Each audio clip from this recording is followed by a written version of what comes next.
Sir మీ పేరు? Madam నా పేరు పోగుల సతీష్ కుమార్ అండి. సార్ ఇప్పుడు మీకు ఏం చూపించి మీకు ఆ లేఅవుట్ అమ్మారు? అమ్మిన తర్వాత 45 మంది అంటే దాదాపు కోట్లల్లో ఉంటుంది. అంటే వీళ్ళు అసలు ఏం చేద్దామని ఇదంతా చేస్తున్నారంటారు? మేడం 2014లో తెలంగాణ గవర్నమెంట్ వచ్చిన తర్వాత కొద్దిగా ల్యాండ్స్ రేట్లు అనేది పెరగడం జరిగింది. మేము 2017లో మేము కామారెడ్డి నుంచి వచ్చాము. అరే మా రూట్‌కు ఒక ఇల్లు కొనుక్కుంటే బాగుంటది కదా! ఒక ప్లేస్ తీసుకుంటే బాగుంటది. అది మా ఓన్‌గా కట్టుకోవాలనేది ఒక కల. దానికోసమే మేము కష్టపడి సుచిత్రలో వెతుకుతుంటే ఈ యొక్క వెంచర్ గురించి వీళ్ళు ఆన్‌లైన్‌లో మార్కెటింగ్ పీపుల్‌ని పెట్టి ఖచ్చితంగా సార్ మా ప్లాట్ ఉంది సార్, ఇక్కడ వెంచర్ చేసాం సార్. మీకు ఓన్లీ 45 ప్లాట్సే వస్తాయి. దానివల్ల మీకు మంచిగా విల్లాస్ గాని కట్టుకోవడానికి గాని అన్ని విధాలుగా బాగుంటదని చెప్పి మాకు చెప్పారు మేడం. దానికోసం సరే అని చెప్పేసి మేము సైట్‌కెళ్ళాం. సైట్‌కెళ్ళాక మేము అన్ని క్లియర్‌గా చెక్ చేసాం. అందులో అప్పటికి వాళ్ళు ఎల్‌పీ నంబరు తెప్పిస్తామని చెప్పారు. క్లియర్‌గా 15%, 10% అట్లా అడ్వాన్స్ కట్టమన్నారు. అడ్వాన్స్ కట్టిన తర్వాత ఎల్‌పీ నంబర్ వచ్చినాక 25% కట్టాలండి అన్నారు. 10% కట్టేసి ఎల్‌పీ నంబర్ వచ్చేంత వరకు మనం వెయిట్ చేసాం మేడం. కానీ ఎల్‌పీ నంబర్ రావడానికే వీళ్ళకు చాలా రోజులు పట్టింది. 3 ఇయర్స్ టైం పట్టింది. 2019లో వీళ్ళకి ఎల్‌పీ నంబర్ వచ్చింది. ఎల్‌పీ నంబర్ వచ్చిన తర్వాత సరే ఎల్‌పీ నంబర్ వచ్చింది, మీరు 25% అమౌంట్ కట్టాలన్నారు.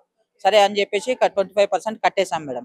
అప్పటికి మనకి ఏ ప్లాట్ ఏంది అని అప్పటికి రోడ్లు లేవు, డ్రైనేజ్ సిస్టమ్ లేదు, ఎలాంటిది లేదు. మేము 2021లో వీళ్ళకు డైరెక్ట్ రిజిస్ట్రేషన్ చేస్తామండి అని చెప్పారు. నేను అడిగాను, మీరు రిజిస్ట్రేషన్ చేయడానికి ముందు అసలు 3 ఏళ్ళు మీరు కొని 5 ఏళ్ళు అయిందండి. 5 ఏళ్ల నుంచి ఈ రోజు వరకు మీరు ఇసుక రాయి కూడా మీరు జరపలేదు. ఒక మన జిహెచ్ఎంసి అప్రూవ్డ్ అన్నప్పుడు మనకు ఖచ్చితంగా ఎల్‌పీ నంబర్ రూల్స్ ప్రకారము ఒక రోడ్లు గాని, డ్రైనేజ్ సిస్టమ్ గాని, ఎలక్ట్రిసిటీ గాని ఇవన్నీ ఉండాలి. మీరు ఏమి చేయకుండానే మీరు రిజిస్ట్రేషన్ చేస్తారు, మీరు డబ్బులు కట్టాలి అని ఇప్పుడు ఇమ్మీడియేట్‌లీ ఇయాల ఫోన్ చేసి 2 రోజులలో మీరు డబ్బులు కడితే ఈ ప్లాట్ మీకు ఉంటదండి. మీరు కాదు అంటే వేరే వాళ్ళకి ఇచ్చేస్తామన్నారు. 5 ఏళ్ళు వెయిట్ చేసిన తర్వాత ఆ మాట అంటే ఎవరైనా ఊరుకుంటారండి?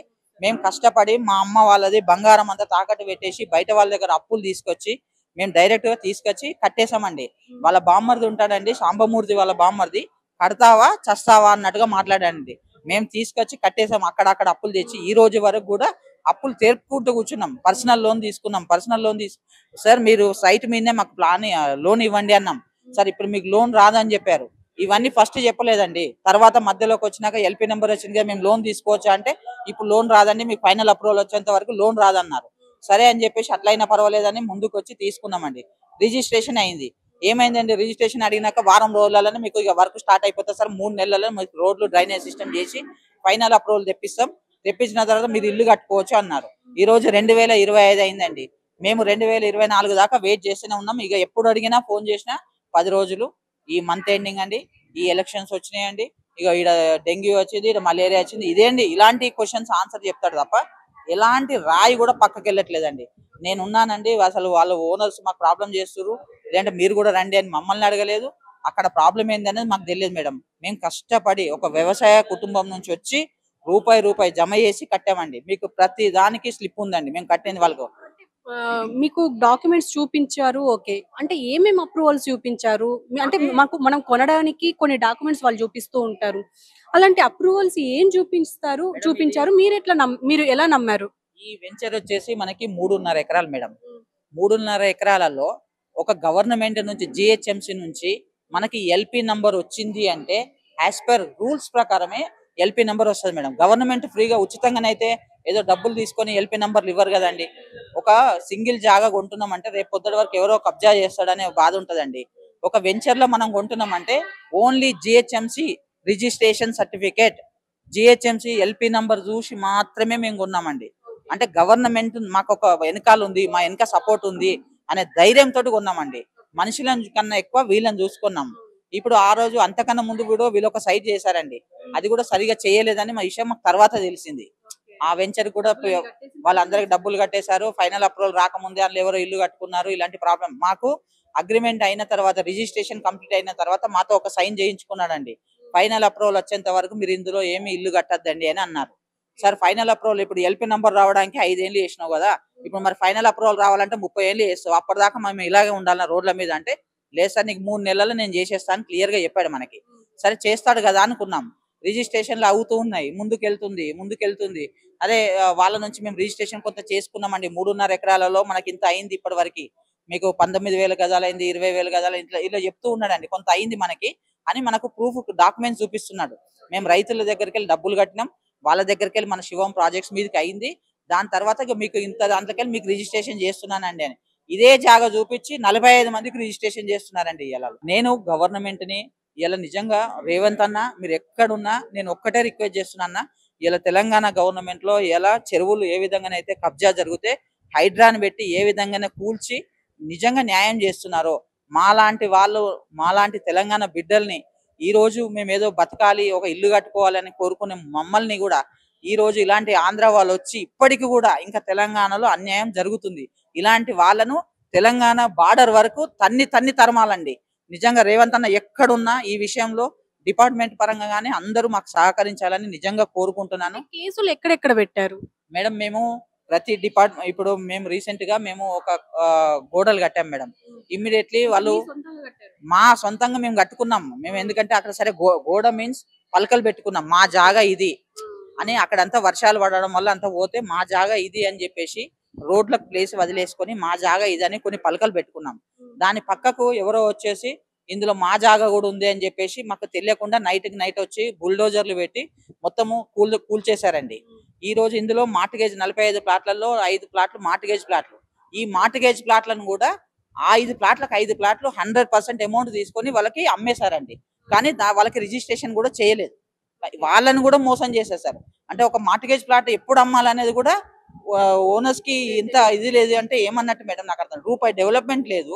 మార్టిగేజ్ ప్లాట్ అమ్ముకొని నువ్వు ఎన్ని డబ్బులు తీసుకుపోయి గచ్చిబౌలి అటువంటి ఏరియాలల్లో ఎన్నో కంపెనీలల్లో డబ్బులు పెట్టుకుంటా మీరేమో హై స్థాయికి పోతారు. మేమేమో వ్యవసాయం కుటుంబం నుంచి వచ్చి ఈ రోజు మేము కష్టపడుతున్నాం మేడం. మేము ఒక్కటే చెప్తున్నాం మేడం, మా ప్రాణమైన వదిలేస్తాం కానీ మాత్రం ప్లాట్ వదులుకోం. ఎంతో మందికి ఫోన్ చేసి మీకు 45,000 గజం ఇస్తాం, 40,000 గజం ఇస్తాం, మీరు ఆ రోజు ఇంత కొన్నారు, ఇలాంటి ఎంతో మందికి ఫోన్లు చేసి అడుగుతున్నారు.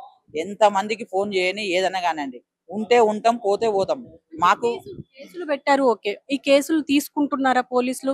ఒకవేళ తీసుకున్నా కూడా అసలు యాక్షన్ తీసుకున్నట్టయితే తెలియట్లేదు. ఎందుకంటే మీరు ఇంత దాకా వచ్చారంటే ఖచ్చితంగా తీసుకోలేనట్టే. అయితే మరి వీళ్ళు వెనక ఎవరన్నా పొలిటీషియన్స్ ఎవరైనా ఉన్నారా? ఇన్ఫ్లుయెన్స్ ఏమన్నా ఉందా మేడం? ఇక్కడ ఏంటంటే మేము ప్రతిసారి ఇలా ఇండివిజువల్ గా వాళ్ళు వచ్చి కూల్చిన వెంటనే మేము కూడా పోలీస్ స్టేషన్కి వెళ్ళడం, సార్ ఇలా కూల్ చేశారని చెప్పడం, లేకుంటే మేము కట్టే ముందు కూడా పోలీస్ స్టేషన్కి వెళ్ళడం చెప్పడం. వాళ్ళు ఖచ్చితంగా సపోర్ట్ చేస్తున్నారు మేడం. వాళ్ళని పిలిపించారు. ఇప్పటి కూడా బోసరాజు కానీ సాంబమూర్తి గారిని కానీ పిలిపించి ఏంది వాళ్ళ పరిస్థితి ఏంటంటే, వాళ్ళు చిన్న class family, middle class family, వాళ్ళు ఎంతో కష్టపడి రూపాయి చేసుకున్నారు. మీరు వాళ్ళని 8 ఏళ్ల నుంచి ప్రాబ్లం చేయడం కరెక్ట్ కాదు అని పోలీస్ డిపార్ట్మెంట్ పిలిచి వాళ్ళతో మాట్లాడినారండి. మాట్లాడినప్పుడు ఒక డేట్ చెప్తాడండి, మళ్ళా నెక్స్ట్ మంత్ 8వ తారీఖు మీకు కొంత డబ్బులు కడతా అంటాడండి. 8వ తారీఖు పోతుంది, 10వ పోతుంది, నెల పోతుంది, ఏడాది అవుతుందండి. ఈవెన్ పోలీస్ డిపార్ట్మెంట్ చెప్పినా గానీ వినట్లేదు. ఇలాంటి వాళ్ళను క్రూరంగా శిక్షించాలండి. అసలు వీడు ఇంకొకసారి ఎక్కడ కూడా ఒక జాగా చేయాలన్నా, మన కంపెనీలలో వెంచర్ చేయాలన్నా గానీ, ఒక కంపెనీ పెట్టాలన్నా గానీ, ఇలాంటి వాడు లైఫ్ లో ఎక్కడ కూడా వీనికి అసలు మొత్తం ఆధార్ కార్డు కాదు, పాన్ కార్డు కాదు, వీనికి జీవితంలో ఇండియన్ అని చెప్పుకోవడానికి సిగ్గుచేటండి. ఇలాంటి వాళ్ళని, ఇంత మిడిల్ క్లాస్ వాళ్ళని బాధ పెట్టి ఏం సాధిస్తారండి? నాకు అర్థం కాదు. తెలంగాణ ఇప్పుడు 45 మంది మోసపోయారు. ఒక్కొక్కళ్ళు ఎంత కట్టుంటారు? మీరు ఎంత కట్టారు? మేడం నా వంతుకే నేను ఒక 45 నుంచి 50 లక్షలు కట్టాను మేడం. నేను 50 లక్షలు పెట్టి ఒక 180 గజాలు తీసుకున్నాం. నాలాగా చాలా మంది 250, 200 అని వాళ్ళు రిటైర్డ్ ఎంప్లాయీస్ అండి. కొంతమంది రిటైర్డ్ ఎంప్లాయీస్, మన తెలంగాణ గవర్నమెంట్ లో వర్క్ చేసిన రిటైర్డ్ ఎంప్లాయీస్, వాళ్ళ డబ్బులు మొత్తం తీసుకొచ్చి కూడా వాళ్ళ ఇల్లు అనేది ఒక కళ, ఆ కళను ఒకటి నెరవేర్చుకుందాం, మన జీవితంలో ఏం చేయకుండా మన పిల్లలకి ఇల్లన ఇద్దాం అనే ఉద్దేశంతో వాళ్ళందరూ వచ్చి ఇల్లు కట్టుకుందామని ఇందులో పెట్టారండి. వీళ్ళందరినీ చీట్ చేశాడండి. ఆయన జీవితాంతం ఒక 65 ఏళ్ళ వాళ్ళ రిటైర్మెంట్ టైం ఉంటే రిటైర్మెంట్ టైం అంతా కూడా వర్క్ చేసి వచ్చిన డబ్బులు, గవర్నమెంట్ ఇచ్చిన డబ్బులు తెచ్చి పెట్టారండి. అలాంటి వాళ్ళని కూడా నువ్వు మోసం చేసి ఇంకా ఎన్ని బిల్డింగ్లు కట్టి ఏం చేస్తారండి? నాకు అర్థం కాదు. అన్న రేవంత్ అన్న, నేను ఒక్కటే రిక్వెస్ట్ చేస్తున్నాను, దయచేసి ఇలాంటి వాళ్ళను మాత్రం తెలంగాణ బార్డర్ వరకు తరిమి ఇచ్చిపెట్టాలండి. ఇలాంటి వాళ్ళని ఎట్టి పరిస్థితుల్లో వదలద్దు. ఇంకెక్కడ కూడా ఎవరికి అన్యాయం జరగకుండా చూడండి. దయచేసి మీ ప్రెస్ వాళ్ళందరినీ కోరుకుంటున్నాం మేడం, మీ ప్రెస్ వాళ్ళు కూడా మాకు సహకరించండి దయచేసి. ఇప్పటి వరకు మేము అన్ని డిపార్ట్మెంట్లు చేసాం, మీరు కూడా సహకరించండి, మీరు కూడా ఇచ్చేయండి దయచేసి. Thank you very much. Thank you very much. So చూశారు కదా, మొత్తానికి అంటే ఒక మధ్య తరగతి కుటుంబానికి ఇల్లు అనేది ఒక కళ, అంటే మొత్తం లైఫ్ అచీవ్మెంట్ గా అనుకుంటారు, ఇల్లు కడితే చాలు అని చెప్పేసి. అలాంటిది ఈ రియల్ ఎస్టేట్ వ్యాపారులు మాత్రం దాదాపు లక్షలు కొన్ని కోట్లే స్కామ్ చేస్తున్నారు అనుకోవచ్చు. ఒక్కొక్క ఇంటి నుంచి అంటే 50 లక్షలకు పైనే వీళ్ళను మోసం చేశారు అని చెప్పేసి అంటున్నారు. అంటే 50 లక్షలు అంటే ఒక లైఫ్ మొత్తం అంటే ఒక రిటైర్డ్ ఎంప్లాయీ మొత్తం కలిపి ఇప్పుడు ఒక ఇల్లు కొంటే ఆ ఇల్లు కొనడానికి అంటే కట్టడానికి కూడా వీలు లేకుండా చేస్తున్నారు వీళ్ళిప్పుడు. అంటే శివం ప్రాజెక్ట్ అని చెప్పేసి ముందుకొచ్చి అన్ని అప్రూవల్స్ చూపించి వీళ్ళని నమ్మించి అంటే మరి అవి ఫేక్ డాక్యుమెంట్సా మరి రియల్ డాక్యుమెంట్స్ అనేది కూడా ఎగ్జాక్ట్ గా తెలియకుండా వీళ్ళు కొన్నారు. కొన్నా కూడా వాళ్ళని మోసం చేసే రీతిలోనే ఇప్పుడు వీళ్ళందరినీ బయటికి ఎల్లగొట్టేసి దాదాపు 45 కుటుంబాలు ఉన్నాయి. ఈ 45 కుటుంబాలని బయటికి ఎల్లగొట్టి మళ్ళీ ఏదైనా వెంచర్ స్టార్ట్ చేద్దాం అనుకుంటున్నారా? లేకపోతే ఇంకేం చేద్దాం అనుకుంటున్నారు? ఈవెన్ పోలీసులు వచ్చి మందలించినా కూడా అసలు వీళ్ళు అంటే పట్టించుకునే పరిస్థితుల్లో లేరు ఈ బిల్డర్స్. మరి ఈ బిల్డర్స్ ని ఏం చెయ్యాలి అనేది మరి వాళ్ళే చెప్తున్నారు. ఖచ్చితంగా గవర్నమెంట్ దీన్ని పట్టించుకోవాలి. సీఎం రేవంత్ రెడ్డి కూడా దీన్ని దృష్టికి తీసుకొని అంటే ఈ రియల్ ఎస్టేట్ మోసాల్లో ఇప్పుడు ఈ రీసెంట్ గానే ఒక మోసం బయటికెళ్ళింది. మళ్ళీ ఇప్పుడు ఇంకొక మోసం. అంటే నెలలో ఇలాంటి మోసాలు ఎన్నో జరుగుతూ ఉన్నాయి. సీఎం రేవంత్ రెడ్డి